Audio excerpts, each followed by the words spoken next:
Good evening. For those Christ is risen. For those new here, my name is Father Joseph Swaden. I have worked in Orthodox apologetics since 1998. I'm the founder of NFTU, True Orthodox and Ecumenical News, since 2004, and we've been in the apologetic space on Facebook since 2016 and YouTube since 2018. Today we do our live Q&A session where you can get your questions answered live, as well as member-requested video reviews. I am going to be putting up a link in just a moment. I did not do. I was late. Give me a second. Let me get that done now.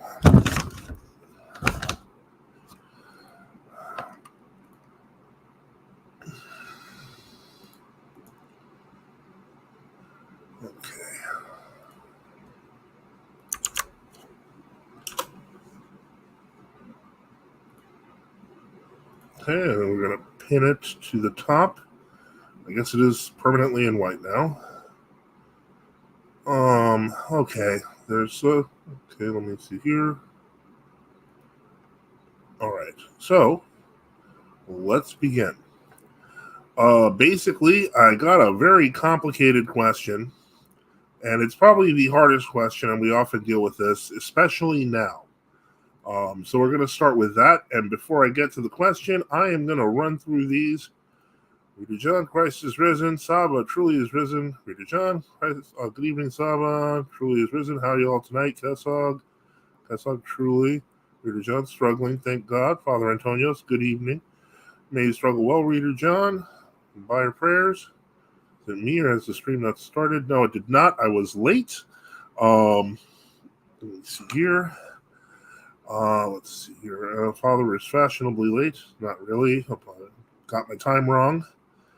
Okay, now I'm not going to put myself up.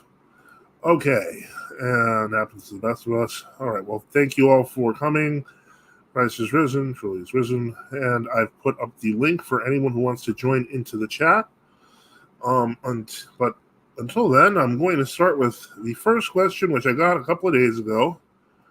It's from James, and he has a very long question, which you'll be able to read in the chat as I go through it. Okay, truly is risen. Good evening.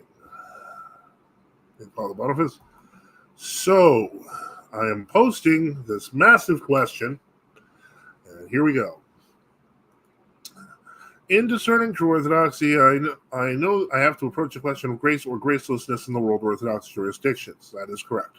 My understanding is the Metropolitan takes the position that world Orthodox jurisdictions are completely devoid of grace. This teaching is difficult for me to accept on a personal level, as it says to me, from your chrismation to all the times you went to confession to each time you received the Holy Eucharist, all of these were empty, graceless, and in essence fake sacraments. And then on an intellectual level, certainty that everyone, I find it difficult to say with clear-cut certainty that everyone everywhere throughout the world Orthodox jurisdictions are graceless, because, for instance, there are many bishops who have not themselves publicly preached heresy, and who possibly out of ignorance of just how bad things are, have not broken communion with those in their synods that are preaching heresy. I sympathize more with the 1970s, 1980s Rocor view that said, it didn't even finish it because it was such a long question, but I shall add that because it's almost over. It said, as I understand it, that there are many erring hierarchs that seriously put themselves at risk of losing grace, and while we may have our private suspicions, we cannot yet say for sure if any of them or all of them have. Okay, that's a long question, and to be fair, it is an increasingly common one, as the overwhelming majority of world Orthodox confronting the heresy of ecumenism have never heard that there were actually true Orthodox synods, and that was by design. So I'd like to see if I can give a little bit of a history lesson here, because I'm old, and I can, and that is that when we're talking about the 1970s, the 1980s, and the 1990s, to put into perspective, in 1970, let's say 1970, okay? So we're going to go to, hold on.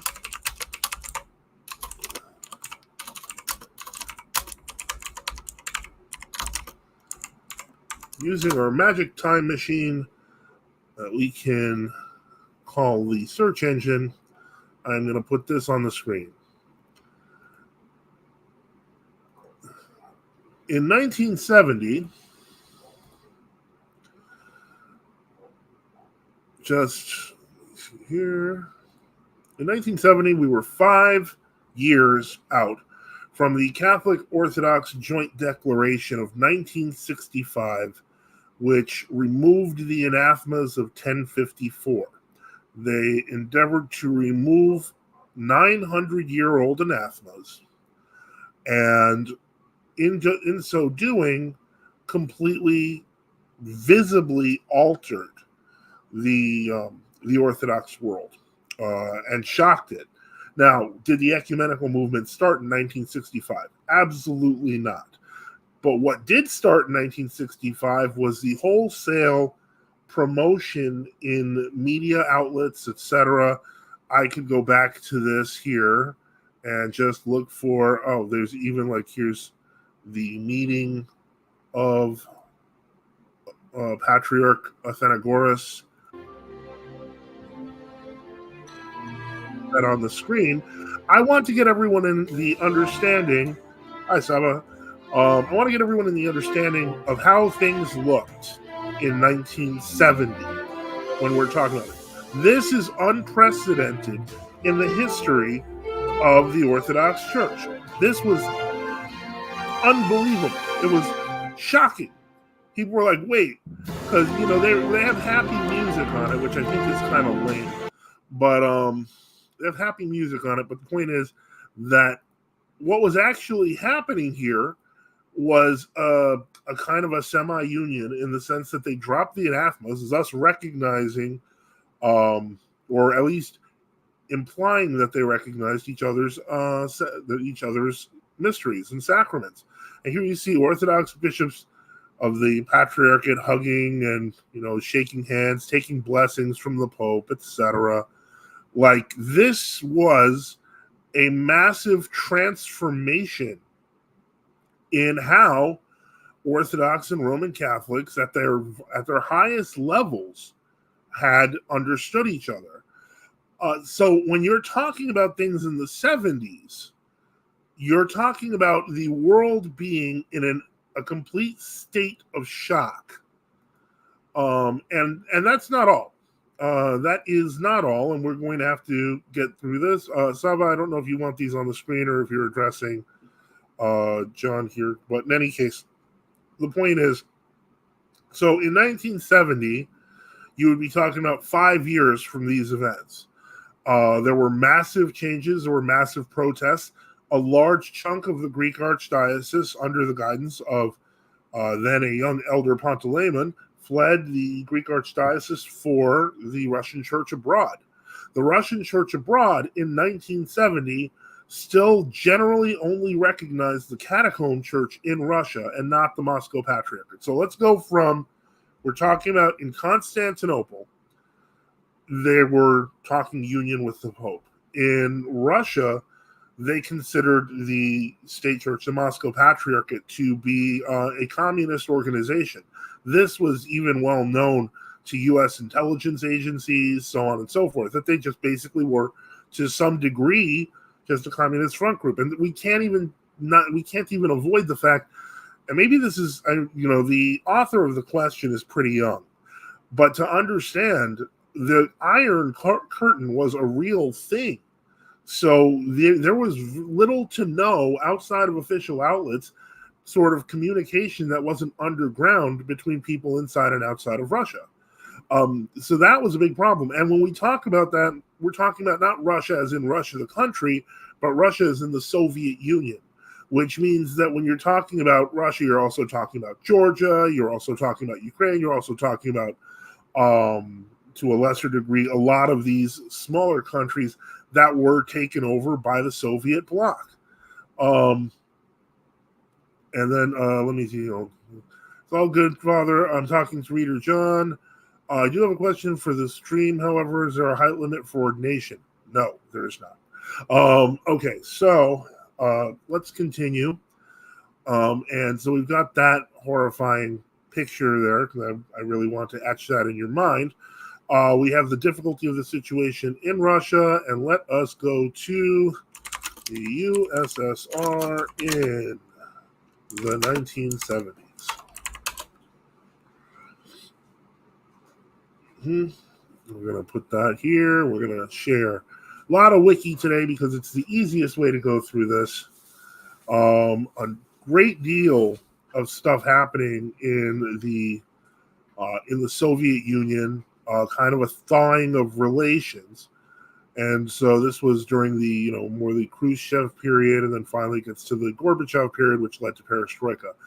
But the point I was actually trying to make was that the Union of Soviet Socialist Republics basically contained, let me see here if I can just, it basically contained, why do they not just have a simple listing of the countries that were part of it? It was 11 time zones and land borders with 12 countries. Okay. So in Europe, let me see here. We can get that. Okay, really? You just can't list the countries, can you? The point is that we're talking about all of the major regions in Russia and Eastern Europe. All of them were behind the Iron Curtain. So really, when we're talking about what was known as Orthodoxy, a lot of it was basically the remnants of it in the West. The overwhelming majority of the Orthodox populations were behind the Iron Curtain. So this is something that is absolutely important to remember. A part of me doesn't want to go this way, and I'll tell you why. It's John MC says Athenagoras is commonly recognized as having been a 33rd degree Freemason. 100% agree. He was installed as ecumenical patriarch by the U.S. State Department. Not sure if I agree there. I know that he definitely operated with the U.S. State Department, and I know that he kind of basically gave over, his people to the service of the U.S. State Department. But what I'd like to remind everyone, especially young communists who like to point this out, is that in 1970, the U.S. State Department wasn't completely evil and actually thought that communism was bad. So, in fact, one thing to remember is that all the talk now where people are like, oh, they're a tool of the U.S. State Department, 90% of that trash is coming from the Kremlin because of the fact that there is an anti-American sentiment within America, which is really just a game of deflection from the evils that the Soviet Union perpetrated on its people, particularly the Orthodox. So I won't be going out that way.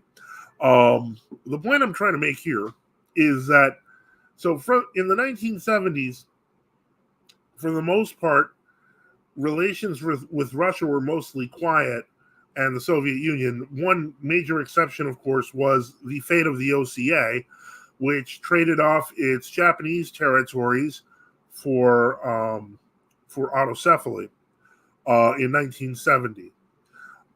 This caused horror and panic, and many people from the OCA joined the Russian Church abroad. Yeah, well, that's true. That's a major U.S. State Department Cold War success.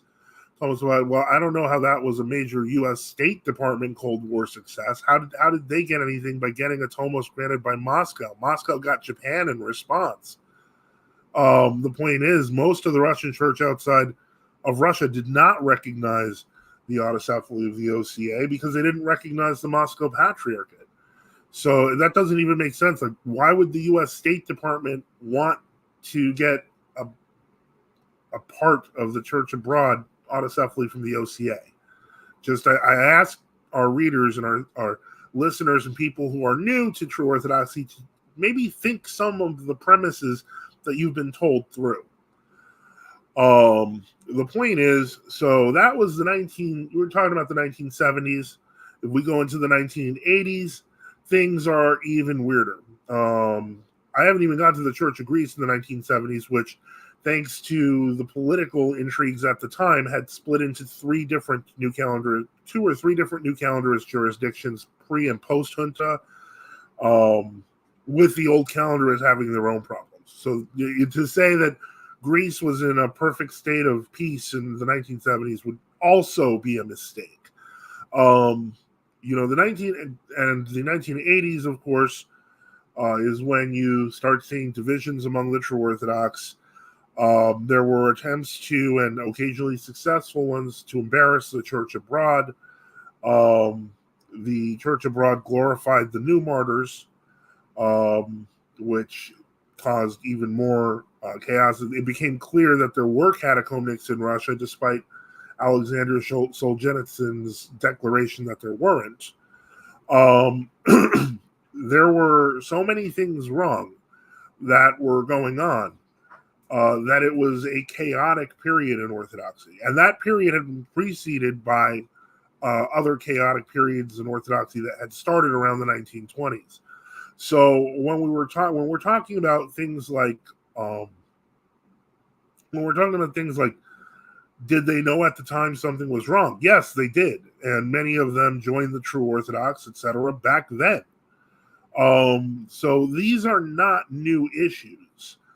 In the 1980s, there was kind of a détente. You see that there's some freedom, not much, given to catacomnics in Russia. You do see they did send a Rokor bishop out secretly into Russia, which actually may have caused more problems than not. You had the Greek Church in 1982. The Mars Hill judgment of the Greek Supreme Court effectively declared that old calendarists were just Orthodox and that their priests would be allowed to receive state salaries, or at the very least, health care from the state. Whereas before that, they had to pay for it themselves. So there was a kind of a thawing out. Even certain people, like there would be people like Bartholomew, and even some among the true Orthodox began to say to the effect of, well, maybe that things are going to work out and it's not that bad. This clearly is not how it panned out again. And meanwhile, the Soviets were trying to maneuver their way into the hierarchy of the Russian Church abroad. What we do know is that by the 1990s, things had hit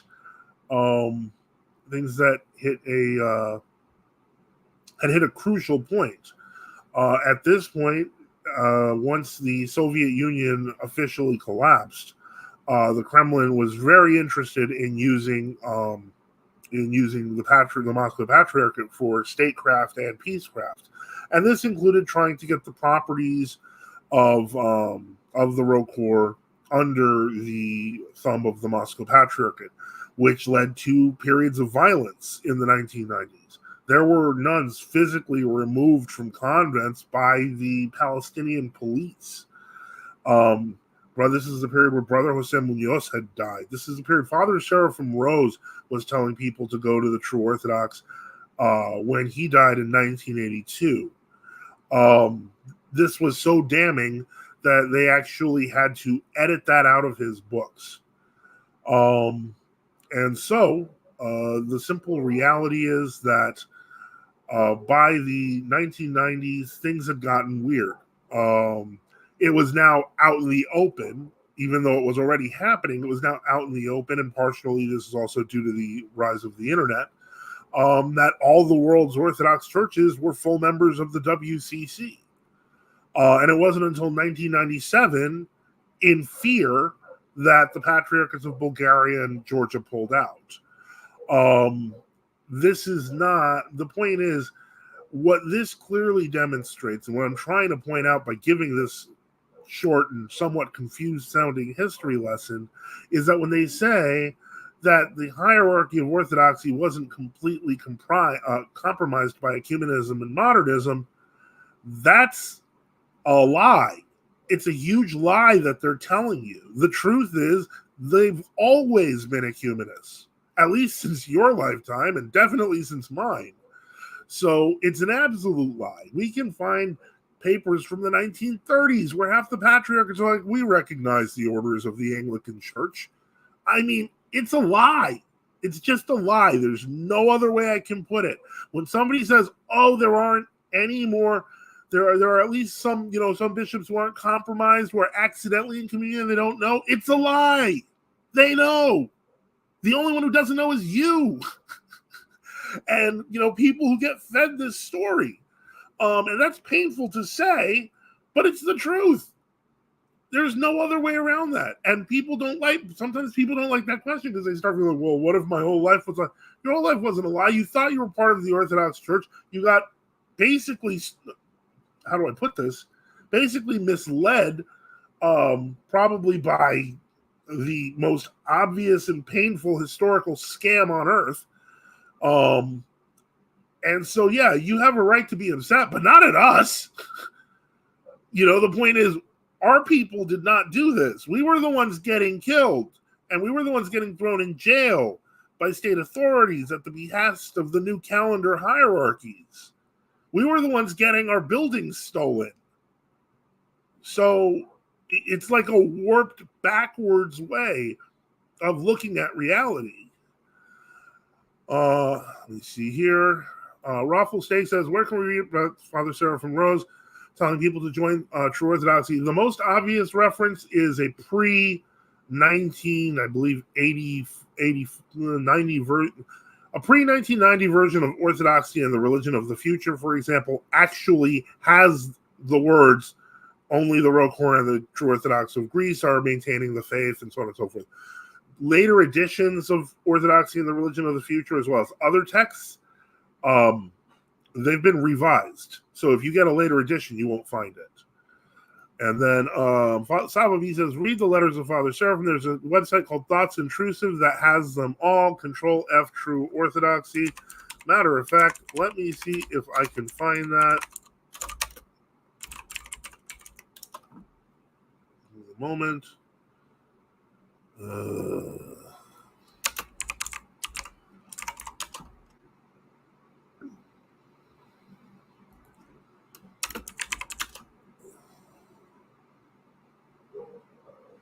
Okay, here we go.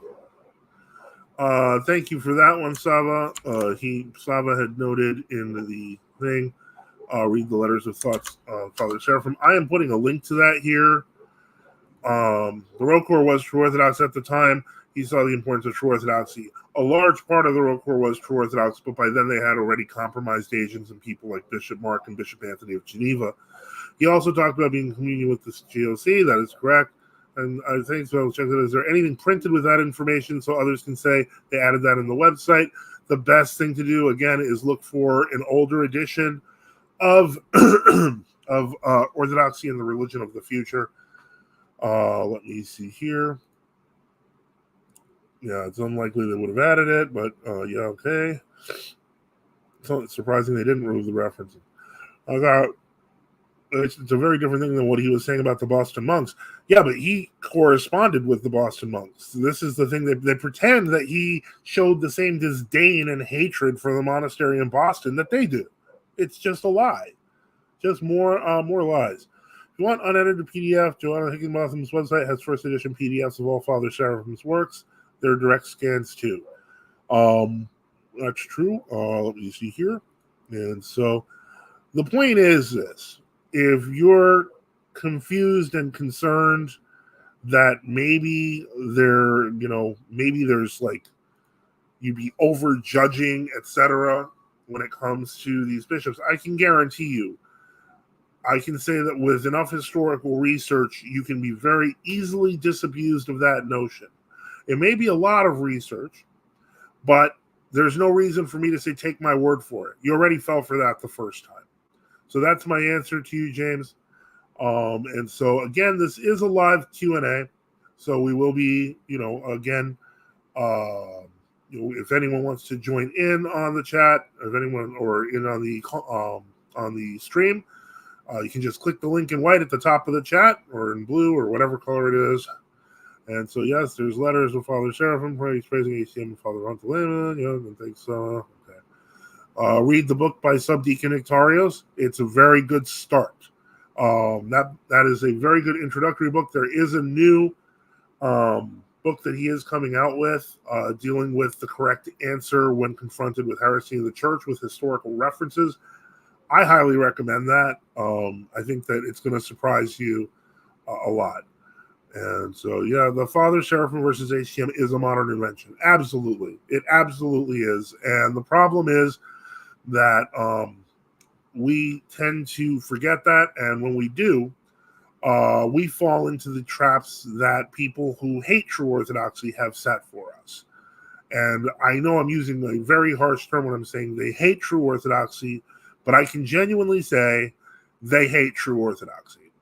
And what I mean by that is that they would feel a lot better if all of us just died. And that's kind of what they were hoping in the 20s and the 30s and the 40s and the 50s and the 60s and 70s and 80s and 90s, 2000s, 2010. But we're still here. And we're still here because they're still ecumenist heretics. And so Orthodoxy will not go gently into the night. That would just be wrong. I believe, as St. Justin Martyr states, that Christians may be few in number, but when there are no Christians, then that is when time ends. That's the time of the judgment. Okay? I don't know. It feels like a piece of paper. But in any case, no, it's actually a grape skin. But in any case, so that is, I think that was the main question that I was given. So I understand. Yeah. And John MC says, I understand. I've encountered that hatred directly. Oh, no, I know. Me too. Many years. You'll get a lot of agreement here, John, because we've all taken stress even in the past year dealing with angry new calendarists who hate things like facts to interrupt with their fake elders and their lying leadership. So unfortunately, that is the thing. That's true. We did do a show about with Sava on when they went to visit Jordanville, and they really weren't happy to see him. Now, I have heard conflicting reports that other people have said that people from the GOC have gone to visit, and they were very polite. I think part of that is what I'd call making a good face. And what that means is the GOC is the GOC of Greece. So the point is, it's a Greek church. So ROCOR really doesn't lose anything. ROCOR MP really doesn't lose anything in being nice and polite to them because it doesn't affect them. They're not Greeks. When Saba visited, he was coming with a bishop of Roac.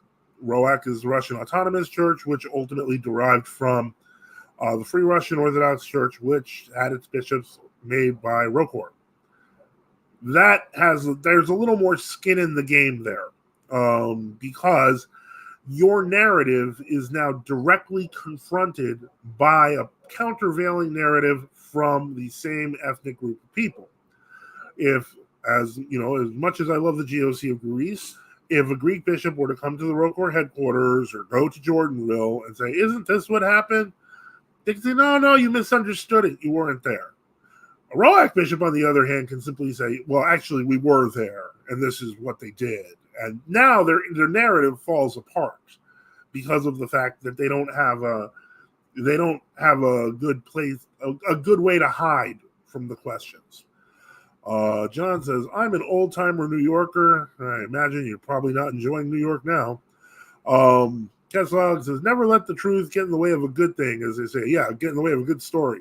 And that's the problem here. There's so many yarns and so much spinning. And if I'm going to be honest, that's a problem with us too. And it's one I was tempted to address today, but I'm not going to. Not today. It's too heavy. It'll get too many people mad. And if there's one thing I don't like doing, but I will do when I feel it's necessary, is get people mad. So in any case, I am going to wait for questions here. No matter how uncomfortable, if you want to talk about the thing that happened this week, I am glad to talk about the thing that happened this week. If you want to talk about, any other questions or have questions or comments concerning True Orthodoxy, what's this? Wasn't Vladika Lazar terrified to visit Jordanville after hearing of our experience? They treated him decently, though. Well, there's an obvious reason for that. He lived there for like 25 years. He knew them all. You, the point is, it's a totally different relationship. Plus, on top of that, he's not part of a Russian church. So they can ask him all sorts of nice questions about who we are. And then they can be like, oh, it's not Russian, doesn't affect us. So they had multiple reasons to not treat Bishop Lazar and yourself and Bishop Andre in the same way. Two completely different sets of perspectives. And so let's see here. Sava is joining. Okay, good evening. Christ is risen, Sava. Truly he is risen. How are you, Father? I could be better. It is one of these crazy couple of weeks that it's going to be. So, so you popped on. Did you have a question or a comment? I posted a few comments in the Yes, I see that. And I've read them. I've read them all. Okay. Yes, I mostly joined because I see whenever you're on here by yourself, it seems like you're looking for something to do. You seem almost like you're trying to look for someone to engage with. Oh, we got a new question. Someone saw recently posting a quote from St. Philaret saying that there was a Satanist as a sitting member of the WCC. Is this in reference to something, or are there actual Satanists with the WCC? I have no idea, but I imagine that if there were, they would be in that kind of interconfessional groups that they have where they deal with syncretism with other religions. So I don't know that I'll say it's possible. Especially St. Philaret was really sticky when it came to getting facts on the ground. So he probably was referencing something. Maybe that person didn't call themselves a Satanist, but they actually were. Or maybe there was an open Satanist in the WCC in the 1960s or 70s. Both of those are real possibilities, unfortunately, because that's how demented the WCC is. Okay. So, as I mentioned, anyone can call in with questions. It's call in with questions. Go into the chat, comment, or ask questions in the chat. And so, let's see here. We're around minute 36, but again, we started late. Things are very busy, as I mentioned, these coming couple of weeks. So I'm hoping that within the next few weeks that we have some scheduled events that need to be taken care of.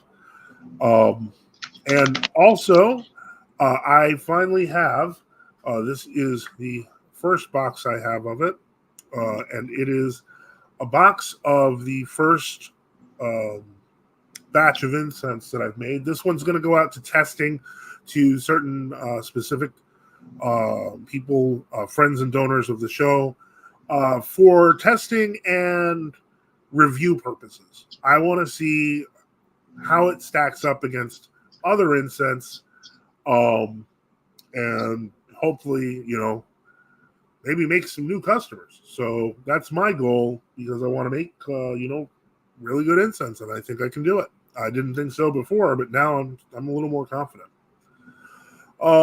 As I mentioned, it's I've got my little banner here. Support the channel. We do need your help. So support us by subscribing, donating at nft.net, and Give Us and Go, or on Odyssey. It really does help. This is basically right now it's the main source of income for my household, and so I put up free super chats. I've tried to switch to a paid super chat system, but I have a feeling that wouldn't change anything, because I think people just like seeing their name on the screen no matter what. But I don't know if they think it's worth it to do that. Maybe. But I'm always looking for ideas. So, Saba, what's new with you? Well, glory to God, I am back to full-time employment, which is very good. I'm working about 50 hours a week, so I am quite busy. Wow. It's good. It pays well. Still working as what are you doing? Is it the kind of your work you were already doing? No, I'm back in doing full-time tradesman. I'm a plumber specialist, so I'm just doing that mostly. So, glory to God. And hopefully that means I can stop dealing with banks because I hate dealing with banks. But you know how that goes. Why? What do you mean by stop dealing with banks? I assume you'd be getting paid in cash then. Yeah, I'm trying to move to a lot of that, and also because Oh my wow! my bank Thank you, hates Kingdom me. Enjoyer. $9.99. Thank you so much. Christ is risen. Truly is risen. Very Truly nice. driven. I really, really do appreciate that. It helps a lot. I know that I don't say that. I don't say it nearly enough. But as I mentioned, I worked in service, the service industry, and basically, how do I put this? After I changed my name, I lost my job, and when I changed my name with my bank stopped working as well. I'm not assuming that I am on a list, but I kind of feel like I'm on a list. But there's not much, in that sense that I can do. But if anyone who wants to help, I welcome that. Speaking But you of were saying, banks, that's what I was talking about that as well. My bank hates me. I don't know why.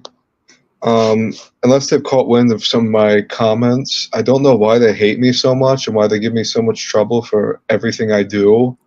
oh, they actually shut off services that were working on my account. Oh And yeah, when they I did the asked same for a thing to me. reason, when I asked them why, they basically hung up on me. Yeah, my bank, I legitimately don't know what I've done to upset them, but my bank hates me, and I would just move to Oh, I another. know. I already have. I've moved to a local credit union, but the point is that I wasn't trying to go through, like, say that I'm being persecuted or anything. But I think it's much simpler. I think I'm simply on a list. Um, People who were very close to me, unfortunately, got deplatformed. My wife got deplatformed. Bishop Enoch got deplatformed. Um, so they lost their banks, they lost all sorts of payment processors. It's really, really ugly, like what they can do when you're speaking for the truth. So I don't want to imply that this is, just, I don't believe it's paranoid fantasy. I would assume, as you mentioned, that you were, kind of on a list with a number of agencies, that could be a reason. I think it's more policing what people are doing on the internet. Um, and so that is, that's where, from where I see it, that's what it is. It's probably a combination, a little column A, column B, where it's like maybe they've caught wind of some of the things I've said on the internet, and then maybe they just oh, this guy's a bad person. Who knows? Could be. That was actually at least one of the reasons that I shut down the Discord, because it was so heavily policed. It's not all of the reasons by any means. It's not a major one, but it was one of the reasons that was in my head for months. And I say that because they have control on something like Discord, which is part of the reason why I have been recommending using the cafe. I realize that there's still major problems that need to be fixed with it. I'm working on them. One of them, of course, was, as I discovered yesterday, was document retrieval. There was no way to upload documents. I have fixed that. So let me see here. There's two documents that I think would be interesting to go through on stream. First would be the article by Father Daniel Sayosev in Rokor. The second is the anti-old calendar zealot article from OMS. Orthodox Meme Squad, I guess. I don't know what that article is. Is it the article that I've already answered, or Orthodox Meme Squad a meme channel put out a document against the true Orthodox. I have a strong feeling it is the same article, and they're just referring to it, hoping nobody notices that we've responded to it. How is the world worth Antiochian Patriarch in commune with Monophysites? I heard that said often, but I couldn't find anything when I tried looking. Look at the 1991 agreed statement between the Jacobites and Antiochian Patriarch. It actually includes how to celebrate. Discord is heavily infiltrated with assets from the government. More importantly, Discord is heavily run by blue-haired communists. I don't want to be in a place where I am afraid to speak because somebody who has nothing to do with my group can destroy it. Deplatforming and banning is the new censorship. I've had a problem with Wikipedia edits, for example. I refer occasionally to Wikipedia, but I don't think I can actually edit much stuff except minor edits anonymously. Well, you heard the co-founder of Wikipedia on here, and the co-founder of Wikipedia says you should not use Wikipedia. Yeah, exactly. Larry Sanger, who found, he was one of the brains behind the formation of Wikipedia, hates Wikipedia. You should also, if you haven't already, go to his Knowledge Standards Foundation site and take a look at what you can do to provide a more open internet.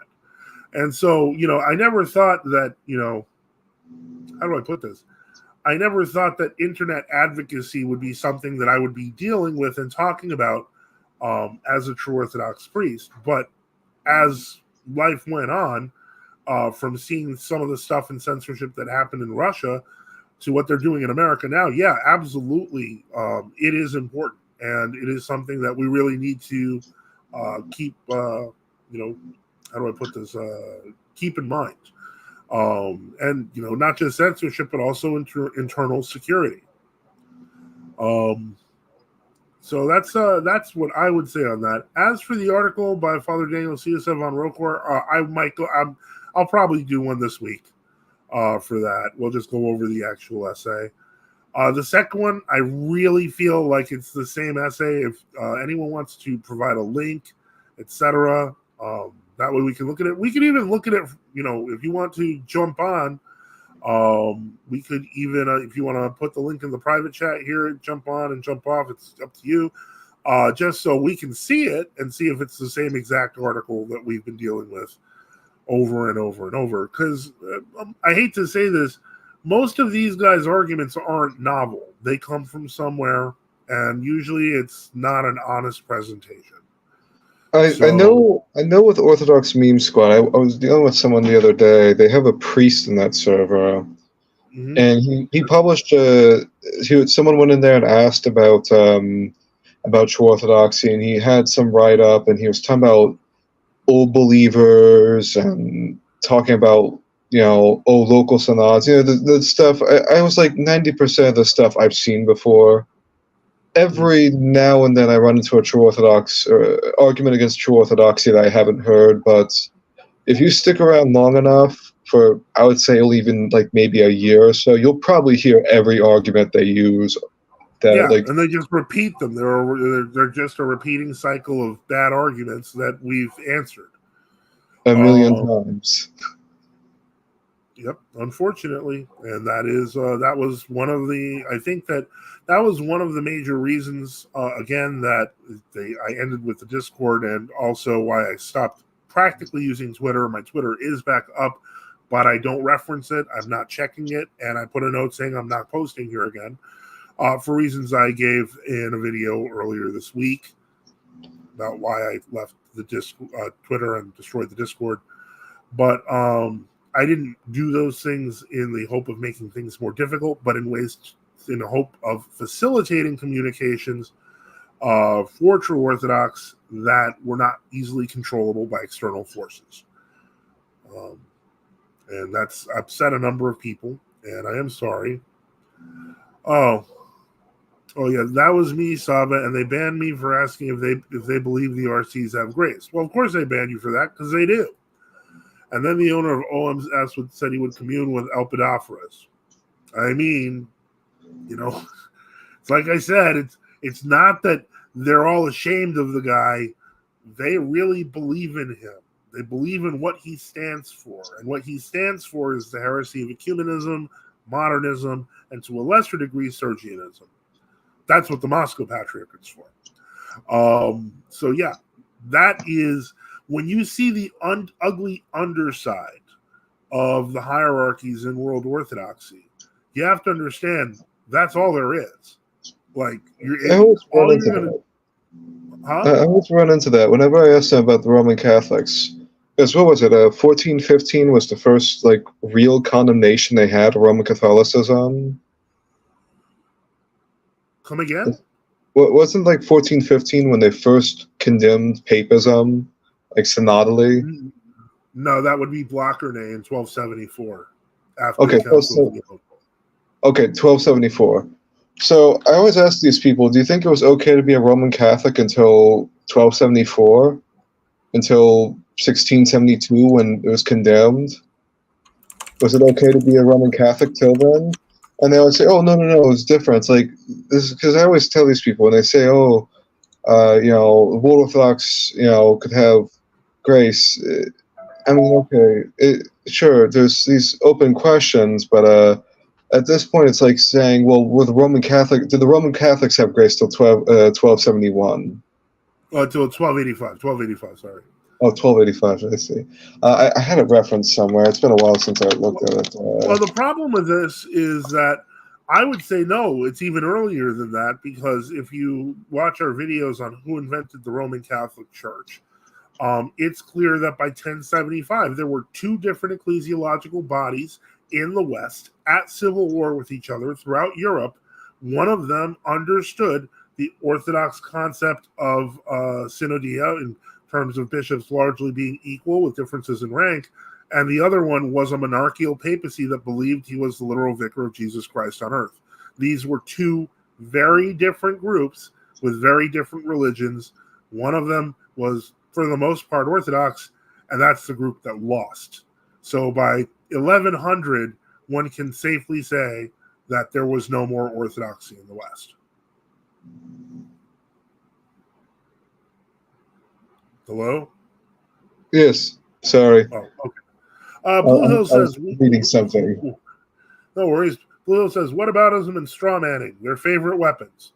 Absolutely. They wanted me to reference the Council of Carthage. They want to point out how I was being Donatist. They got angry when I quoted repentance from heresy was necessary to return to the church. Well, yeah. And the worst part is I think that the Donatist accusation is really itself kind of Donatist. Because what they do is they kind of say, oh, heresy is just a sin. And we've seen this. It's not just a sin. It is something different in terms of one's salvation or lack thereof. So it's just a bizarre and twisted way of doing things.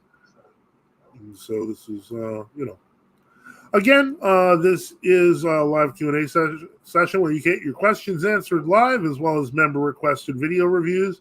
So let's get started. And as always, if you want to ask a question or jump on stream, just click the link in blue on the chat. And let me think here. Zava, what any other interesting points to make today? Or I know I already asked a question, but I guess I'll explain why I was asking that question about like the height requirements or like. I thought you were joking. No. Okay, let me explain. I saw this video a few weeks back where it was, I don't even know how I found this video. It was late at night, and it was something about Islam, about the heresy of Islam, and it showed this video where it was some sort of Sufi imam, and the dude was a little... Welcome to Reader John. Okay, good. Continue. There's this Sufi cleric, and he was a midget. He was a dwarf. Is midget an offensive term now? I don't even know. I think it might be. Not here. Well, yeah. And I was like, okay. No Sufis, the Sufis, they do like almost like ordination. They have a clerical imamate, which is rare for a lot of Muslims. I was thinking, okay, so they'll make midgets clerics. I was wondering if such a thing was an orthodoxy. If could you ordain a dwarf? If they're living among dwarfs, yeah, I can't see why not. I would think that one's height is not the reason one is ordained, but their quality. Macarius, I did look at the I mean, he'd have to reach the table. I guess he could have a smaller table. I did see the link. I'm trying to put it together, and it seems I'm getting this just so you could see. So if you have it up on your screen, you could share the screen, because right now this is what the link looks like to me. Okay, yeah, one sec. Let me pull it up. All right, so let me unshare, and then you can share yours. Okay, so because it can also be private as well. So let's take a look. Let's see how how great the arguments are against the Orthodox as usual. How do I share screen? There should be I'm on like my a share phone. screen or a present or something like that. It's in. Actually, I don't see it myself. Is this thing? But I'm also on phone, so. Yeah, I'm on my phone as well. Okay. Let me think here. Do you have Discord Messenger? I do have the messenger, but I don't have it open, but I can get it open. Okay. Okay, I've got it open. All right. Yeah, I can send it through there. I don't think it's going to help. I mean, but we'll see. All right. Saint John Colobos was a dwarf. He was ordained a priest and was a teacher to, I assume that's Saint someone. I didn't realize. I read the sayings of the Desert Fathers, and for some reason, I don't remember Saint John Colobos being a priest. Welcome to Yasha. Okay. Oh, All right. Yasha. Hello. How's it going? Yeah, we've Hello, seen this Father. before. How are you? Hi, how's it going? God bless you. Christ is risen. Let's put this on the screen Surely as he's we risen. look at this stupid argument because it's exactly what I thought it was. You'll recognize it when you see the title. This appears to have been an essay written by multiple authors. I assume one of the first ones was David Erhan, but you can clearly see that there's multiple hands in it. They do admit them, ultimately, that there are multiple hands. They don't make a lot of sense, but we're going to have some fun reading it. So let's go through it and let's see how great their arguments are. I think I've seen this, and it's painfully annoying to read. Oh, well, I know that. Well, it is annoying. We'll say I remember Bishop Irenaeus called this out on Twitter, and he was like, "All right, the great." No, your Bishop Arsenius from Avlona. He was like, "Okay, if anyone could come out with a signature, I'm more than willing to answer them," and no one did. Right. Well, they purposely intend not to. No, I meant Saint Arsenius was taught by Saint John Colobos, who was a dwarf. So that answers that question. All right, so let's take a look. Give me a moment. Let me see if I can find the best formatting. It's going to probably be this one, and then we're going to have to see how that looks. So I know there's the Father Raphael in the MP who's very vocal against the patriarch. That's a dwarf as well. Oh, I remember him. Okay. Yeah.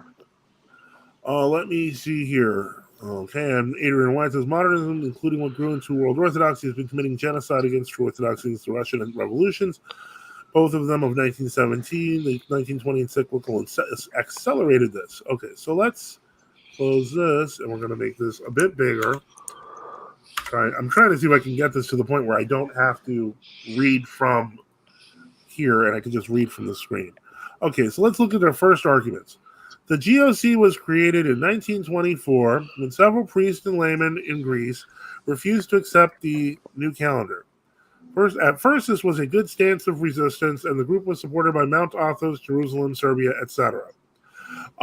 This is completely accurate, and this is where I start saying you have to watch for the demonic turns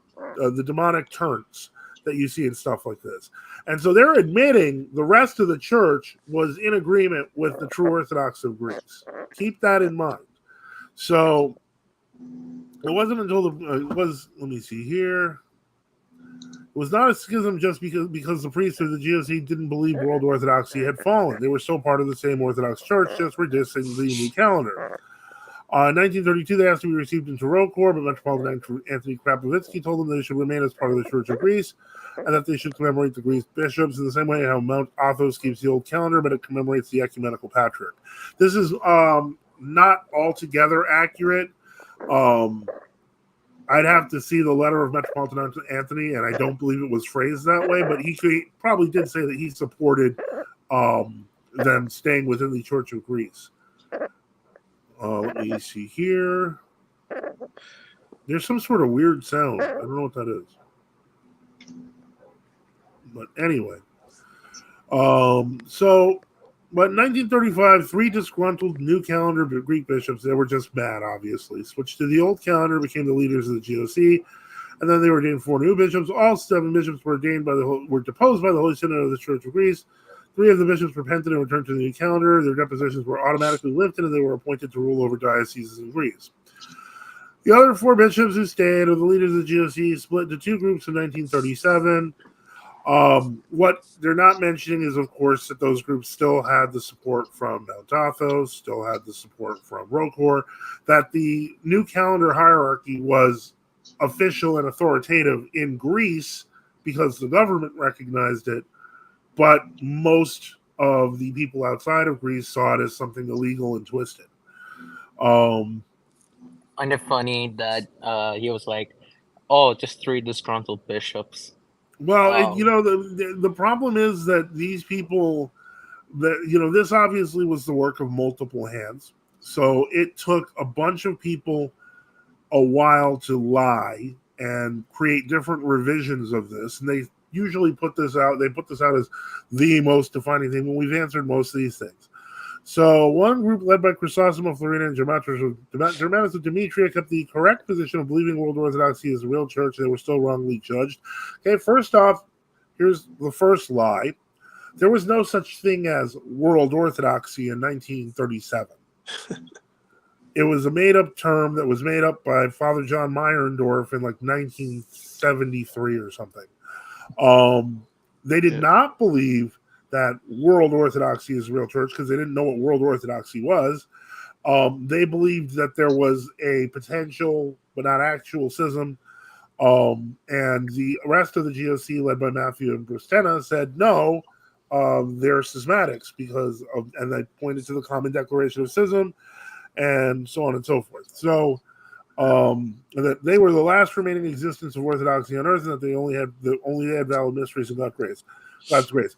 This, I think, takes advantage of the tendency of Florinites, who are in the majority, to allow a lie to slip. And what I mean by that is that after Stavros Markou opened up the Matthewite archive that he got from Metropolitan Kyriakos, Matthewite encyclicals referred to other Orthodox churches as being Orthodox churches. And so this was a lie. The only reason that Bishop Matthew made bishops was not only because of the fact that it wasn't just because of the fact that he wasn't getting help. They did try to find help, but he was already very ill. And so he was concerned for the welfare of the church and was convinced by those around him to make new bishops. So he did. Well, he was the only one that was ordained by Chrysostomus of Florina as well. Yeah. And basically, by 1950, the Florinites came back around and stated that they also thought the New Calendar Church was without grace. So all of them by 1950 were in agreement.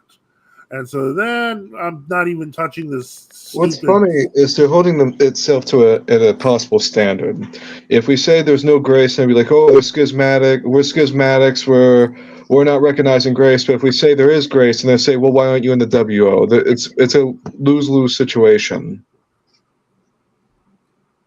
Yeah, it is. Well, I'm not going to address the numbers. I'd have to see physical proof of these numbers, because I don't think so. But in any case, the idea that there were 600 priests and parishes was probably correct in 1946 or so.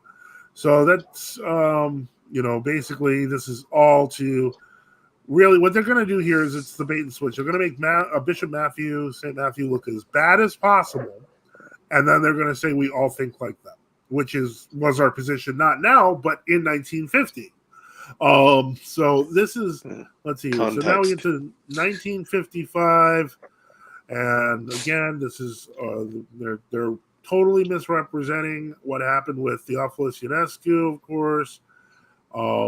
They take it out of historical context and then revise it. Well, that's exactly the point. This document itself has gone through multiple revisions. Yeah, you can tell. Yeah, it's not written by one guy. Yeah, the writing style changes. You can tell by that. Yeah, and let's see. All GOC groups come from either of these two groups: Matthew's New Calendarist line or Confucius' New Calendarist line. All GOC groups in Greece. So that's not right. Now the problem is that in 1965, blah blah blah blah blah, make excuses, blah blah blah blah blah. Oh, George Grab wrote the sorrowful epistles, blah blah blah. Wait, what? This is. It says George. They claim that Bishop Gregory Grabe secretly, and the only source we have of this is Father John, now Bishop Jerome Shaw, who claims that Father George Grabe wrote the sorrowful epistles. That's ridiculous. Well, no, it's not necessarily ridiculous, and I'll say why. St. Philaret could, and this has happened many times in Episcopal history, he could have said, can you write a response to this horrendous event and let me read over it? And, that actually happens quite a bit. Yeah, and so the ghostwriting isn't the big deal. The big deal is that Metropolitan St. Philaret not only read the whole thing, read all three of them, signed his name to them, and gladly says, these are mine. It's not like he went senile while this stuff was being written. He meant it. Correct. So the idea that he wasn't, he didn't pen every word of the sorrowful epistles is stupid. But again, it's a way of trying to make people look bad. Metropolitan Philaret was just an out-of-touch idiot. That's the goal. That's really their goal. Well, yeah, they're trying to diminish Metropolitan Philaret. Anyone who was a hero of Orthodoxy was a bad person, and we're going to show you how. Yeah, there's an active movement in ROCOR MP to diminish Metropolitan Philaret. Oh, yeah, there was an article in the ROCOR history thing where they put up, it was almost gleeful because they put up a very positive article during the war. Are you talking about ROCOR studies? Yeah. Yeah. They put up this article during the war. They referred to Bishop Gregory by his lay name, and they cited it that way. And then they basically contraposited it with with the other guy that died. It sounds like an author bias there. Yeah, and they contrasted him to basically make him look like a happy Nazi. And I was like, wow, what jerks. But anyway, so let me see here. Well, so here he speeds through all the situations from 1965 to 1979, gives lots of stupid reasons. And this was, this is actually accurate. This is the formation of my synod. But then that was, then the GOC group was split in two. Not exactly, didn't split in two. The Callistus faction kind of made the bishops in secret, but we're not going to go there. There's a lot of historical documentation on this, but they are hoping you never see them. As for the Romanians, they chose to remain with the communion with the Callistos GOC, so ROCOR broke communion with them too. Well, up until now, nobody knew there were true Orthodox Romanians at all. They just magically I have a out. question. So if you scroll up, it's in this passage only where they refer to Vladika Gregory. It says that the GOC got their ordinations from the New Calendar Romanians. Is that true, or that the GOC got technically he was on the New Calendar, but he was under ROCOR. ROCOR, and it was by economy that it was a pastoral. And he tried to tell them to go on the old calendar. So that's not accurate at all. Yeah, so they basically changed the goalposts, kind of, I guess. Right. Effectively, this was a ROCOR bishop with another ROCOR bishop ordaining bishops. But they purposely say New Calendar Romanian, so you think it's a Romanian New Calendarist bishop. Yeah. Got it. Thank you, Father. No problem. And that's why, they end it with this concept, or does New Calendarism only make Greeks graceless but keeps Romanians valid? Which is, a wonderful red herring. They like to play that ethnic game, don't they? And this is the point. They're not honest. And when somebody's not honest with history, it's your duty to review and, study history. ROCOR only returned to the old calendars after the Jerusalem and Serbia's patriarchates were forced by Moscow to break communion with ROCOR in 1994 for 2 canonical crimes. This is actually wrong. The first canonical crime was ROCOR's refusal to reunite with the MP even though communism has fallen. That was never. Oh wow, that's just wrong. Father, I wanted to bring up the last sentence from the last paragraph. Sure. Father Seraphim Rose. Where is it? On the bottom? No, I'm sorry. On the last one that you read prior to the one you just started. Okay. Down one, I think. Okay.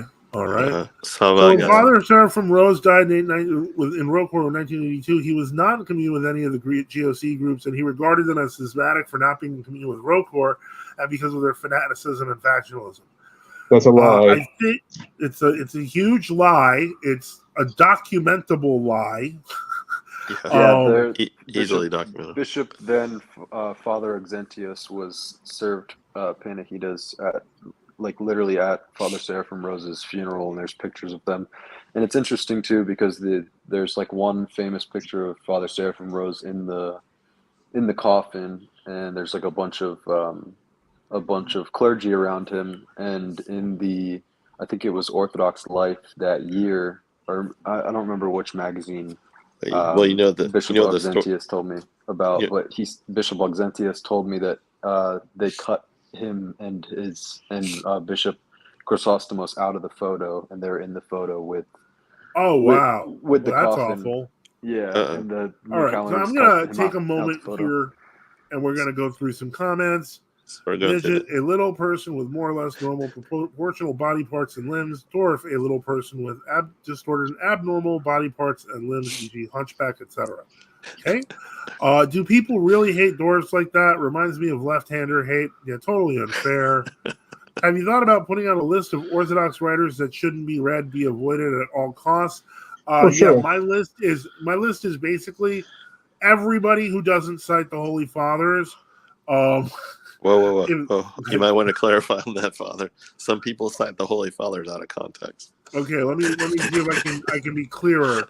Okay, most of the stuff I would avoid. Basically, most of the stuff on Ancient Faith Store. I would avoid a lot of stuff on Conciliar Press. St. Vladimir. Romanides. Parisian School. Yep. All of these are correct answers. So there's already lists. They're just whole groupings of horrible heretical groups. We should put that on St. Euphrosynos Cafe. We should. I want to get all the documents up on St. Euphrosynos Cafe that we lost. Yeah. Because I know that that's one place that'll never be deleted. By the way, the old plural of dwarf is Guero for you fans of Tolkien or Tolkien. I believe I've heard Metropolitan Demetrius of the GOCK say in one of his sermons that Zacchaeus the publican was both midget and bishop. That's very possible. He was short. Wikipedia says that the Apostolic Constitution identifies Zacchaeus the publican as first bishop of Caesarea. Answers that. True Orthodox resistance is nonviolent. We don't hold political power anywhere, not even as junior partners in a coalition. There has been no switch to violence resistance. I don't want to go too far because I think people do have the right to defend their homes.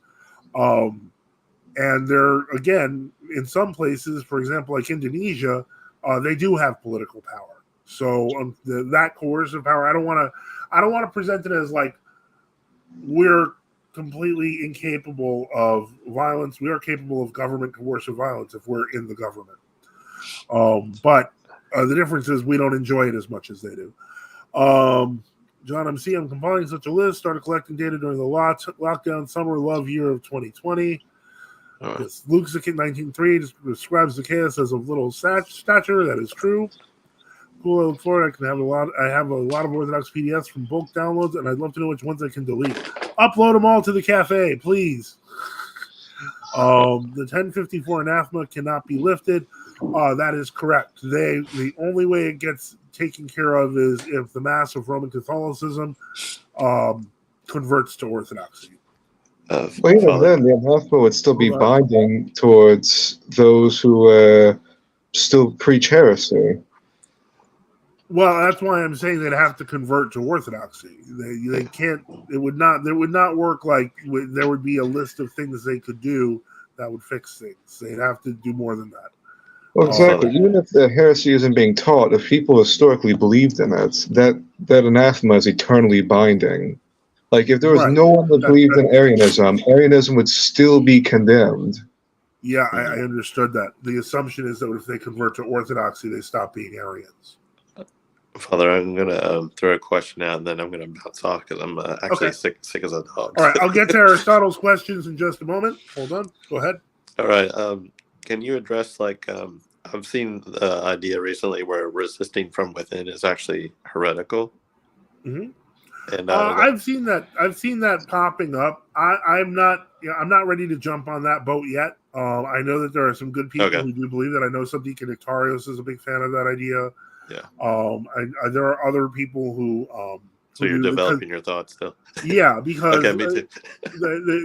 Here's the tricky part. Yeah. The tricky part is if resisting from within is creating a new ecclesiology. If it is creating a new ecclesiology, it is heretical. It's that simple. So if you're saying that both sides are the church and that the church can exist for some period alongside heresy, you're creating a new religion. Yeah, it's a new heresy. You pretty much answered my question. And Sava, do you see my message in the private? Your message over email? No, in the studio private chat here. Oh, let me check. Okay. I don't see anything Can I make yet. 2 comments? Yeah, go ahead. So responding to Adrian's, real resistance is when you show how canonical you are. That's one part. And okay, yeah. That was sarcasm. Yes, it was. Now when you talk about fighting from within, would you say it's Nestorian ecclesiology because it's like you're splitting true, like the true and the false within like one body? I don't know. I'd rather like you and Sava or Reader John comment on that. Well, I mean, in the sense of Nestorianism, I don't know that I mean, one could draw parallels, but I think when you're recognizing the heretical alongside the truthful, that's really how do I put that? It's not exactly the same because it's like recognizing darkness and light as both being the church. So it's more like it's more like saying Christ and Satan are just parts of the same building, which is not. I think Nestorius would blush at that. Okay, Sava, your Reader John's email is in the private chat. I forgot to hit the send button. All right, I'm bouncing off now. All right, have a good night, Reader John. Christ is risen. Truly is risen. So the Orthodox meme squad guy, he basically said that he's fighting from within, and those that leave are cowards. And then I asked him if if he would commune at a cathedral that Elpidaphros is serving at. And he was like, "Yeah, absolutely. He's perfectly Orthodox." So I'm very much. That's the real liar's attitude. That's horrible. Like, here he is trying to pretend that he's being the bravest of Orthodox, and the truth of the matter is he's in love with the heretics. Yeah. I mean, that's where I would agree with Subdeacon Nectarios, and also like it seems like I'm not saying they're wrong. That people who believe that this itself is a heresy, it is possible. Yeah. I just haven't really thought it through. But if they are really extending it to ecclesiology, then it's heretical and it should be named. And like Saint Theophylact and Saint Ignatius and a few others were like, if you don't separate from heretics, then and you're still in communion with them, then you fall into their same heresy. So well, that's what Subdeacon Nectarius' new book is going to be about, which is coming out, because it's going to show all the historical or most of the historical cases throughout the world of how people reacted to heresy, and it's not what they're saying. That's a lie. Yeah, so definitely worth it. Now to get to Aristotle's question: Dear Father, Christ is risen, truly is risen. Do you have any audiobooks to recommend? I have some credits to burn. Please advise. Thank you. That's an interesting one. I would look for commentaries of St. Chrysostom, St. Augustine on the scriptures. I would look for any good books that have been translated by Russian saints. Say, for example, like the Spiritual Counsels of St. Tikhon of Zadansk, or Indication of the Way into the Kingdom of Heaven. Basically things that are spiritually profitable, that are not, heretical. So that I would probably just go with readings from the fathers. To my knowledge, there is no audiobooks of the monastic medieval psalter or any of the other books that we put out, etc. So, I mean, if you're looking for a reading of patristic text free, I definitely recommend joining Bishop Enoch's traditional Western Orthodoxy group, where he is doing readings of Western fathers roughly 2 or 3 times a week. Okay, I am no censor librorum. List will contain obvious enemies of orthodoxy. When it's finished, God willing, I plan to send my copy to NFTU. Yeah, that's thanks. That'll be great. There are problems for people of non-average dimensions being able to access things, such as my grandfather's neighbor, who was 7'4", the tallest man in the UK at the time. And so, yeah, that's true. It's being tall is not all it's cracked up to be. There are bad things about it too. Horrible There back might pain be comes odd. with it. What? I know horrible back pain, you usually have a shorter life expectancy because it puts a lot of strain on the heart. You bump into things, ceilings and door frames are often too short for you. When I lived in New York, I would hit my head at least once a week on something getting up from a seat. It was pretty painful. So Kesog mentioned, and Reader John mentioned, audio of Blessed Theophylact, as well as the collection of the Apostolic Fathers. These should also be available in audiobook mode and will be very useful. Let's take Concussion a look here. Mania. Yeah, no, it's terrible. So, I mean, there's advantages to not being that tall. The ideal for most, corporate, what's the word I'm looking for? Corporate productivity is if you are exactly average, which is just not how people work in general. Traveling by plane is also awful. Yes, it is. That is why I haven't done it in quite a few years since my last trip to Greece. And I probably won't be doing it anytime soon, but I will be trying to figure that out. I'm not afraid to take planes if I have to go somewhere, but I haven't been needed to travel by plane yet. If it's needed, I'll do it. I just won't enjoy it. And so let me see here. And there's no other questions there. Checking to see if there are any other questions, because if there are not, I am going to start wrapping it up. Because I'm closing out questions. Unless you pop it into the next 30 seconds or so, I'm going to close that out, and we're going to close out in about 5 minutes. So let's take a look here. And again, one thing that I have mentioned, and let me see if there's anything new here, because I am trying to make the cafe look different, and it has been kind of tricky. I have 2 notifications, so I'll look at them after I'm done. But as you can see, the old forum look of, having large descriptive things is gone. Yeah, you posted, Zava. I want to move this chat to the top because it also includes new posts. Father, So, the document I sent is still on the screen. Oh, okay. Well, now it's There fixed. you go. Oh, there. Look, Sava just showed up in the chat. The point is, I've simplified that, and there's more I have to do. They're out of order, as one of our readers did complain. New posts appear in the chat, so if somebody is, if someone posts anywhere on the cafe, it does show up in the chat, unless it's a private comment, in which case it won't. But what I'd like to do is I would like to eventually have all the documents here on the cafe, and I plan to do more cosmetic changes as well. I had to check because it said there were 2 notifications. No, there were 2 notifications for me. No, that was for me. Thanks. No, I'm right here. Well, I got it on the screen, so anyway, so that's we have that. That is frozenoscafe.com. I highly recommend people are interested in that. This is an it has basically an archive going back 20 years. I am kind of amazed at some of the stuff that I've seen. And so, yep, Matthew Fisher writes, yes, Blessed Theophylact is available from Orthodox Christian recorded books and on Audible, read well by Father Nathan Williams of Rocor MP. I put that on the screen because even though questions and comments are closed, we're just giving suggestions here to Aristotle.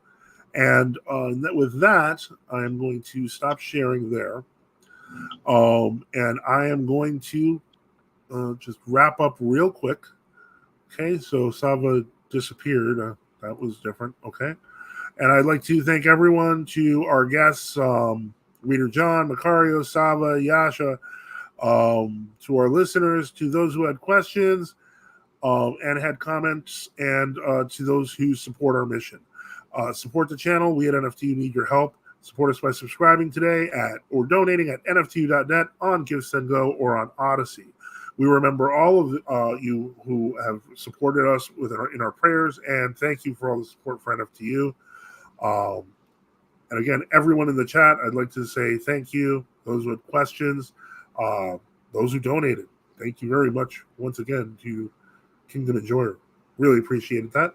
Thank you so much, guys. Have a great night, and may God bless you, and Christ is risen. Christ is Truly risen. risen.